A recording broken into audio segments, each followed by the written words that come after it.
يعني شاهدنا في مباريات وايضا في مباراه استاد البصره مع المنتخب الاردني، وهنا كره خطيره، جول لسوريا، هدف للمنتخب الاولمبي السوري.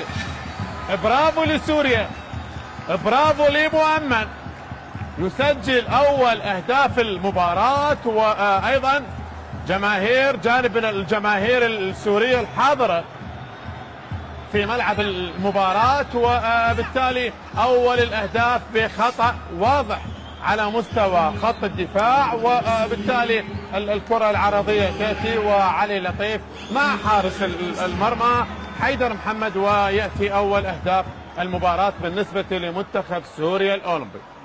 حلوة لمؤمن ناجي، يسجل أول أهداف المباراة. ذكرت بأنه منتخب سوريا من خلال هذا اللقاء حاول ولكن لم يسجل، وفرحان متواجد على دكة البدلاء، ربما نشاهده كبديل يحضر من خلال هذه المباراة. جول!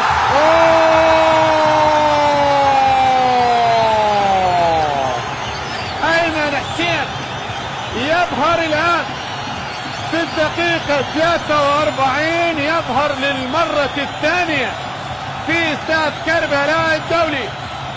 جول لمنتخبنا الاولمبي، جول لايمن. ذكرت ايمن بانه ظهر في المباراة الاولى، ولكنه اليوم حاول ولم يظهر على مستوى التسجيل، ولكنه الان وفي هذه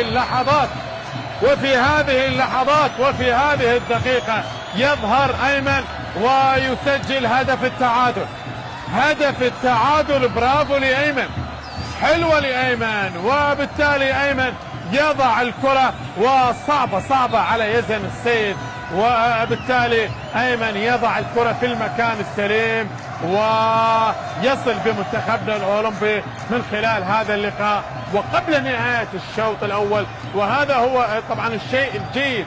وبالتالي تخرج من الشوط الأول متعادلا، وإن كانت المباراة ودية، ولكن يعني النتيجة بكل تأكيد بالنسبة للاعبين ترفع